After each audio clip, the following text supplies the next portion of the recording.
December 4ஆம் தேதி சேலத்தில் தவேக தலைவர் விஜய் மீண்டும் தனது பிரச்சாரத்தை மேற்கொள்ள திட்டமிட்டுள்ளதாக தகவல் வெளியாகியிருக்கிறது.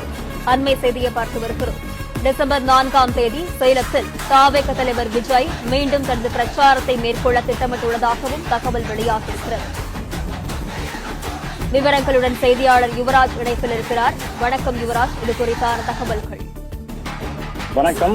தமிழக வெற்றி கழகத்தின் சார்பில் கட்சியினுடைய தலைவர் விஜய் ஒவ்வொரு சனிக்கிழமை மற்றும் ஞாயிற்றுக்கிழமை அதன் பேரில் அந்த பிரச்சாரத்தை மேற்கொண்டு வந்திருந்தார். கடந்த செப்டம்பர் மாதம் 27ஆம் தேதி கரூர் மாவட்டத்தில் மேற்கொண்ட பிரச்சாரத்தின் பொழுது 41 பேர் உயிரிழந்திருக்கக்கூடிய நிலையில் அந்த பிரச்சாரமானது நிறுத்தி வைக்கப்பட்டிருந்தது. அதற்கு முன்பாக அந்த பிரச்சாரத்தின் பொழுது உயிரிழந்த 41 நபர்களின் குடும்பத்தினரையும் அதே போன்று அதில் பாதிக்கப்பட்ட நபர்களையும் விஜய் சந்தித்து பேசியிருந்தார். அதற்கு பின்பாக கட்சியினுடைய அவசர சிறப்பு பொதுக்குழு கூட்டம் என்று பல்வேறு கட்சியினுடைய திட்டங்களுக்கு பிறகு தற்பொழுது இந்த பிரச்சாரத்தை மீண்டும் நடத்துவதற்காக விஜய் திட்டமிட்டிருக்கின்றார். அதன்படி வருகின்ற டிசம்பர் மாதம் 4ஆம் தேதி சேலத்தில் அந்த பிரச்சாரத்தை நடத்துவதற்காக தற்பொழுது காவல் ஆணையர் அலுவலகத்தில் கடிதமானது கொடுக்கப்பட்டிருப்பதாக தகவலும் வெளியாகி இருக்கின்றது. இதன் சார்பில் கட்சியில் விரைவில் அதிகாரப்பூர்வ அறிவிப்பும் வெளியாகும் எனவும் சொல்லப்படுகின்றது.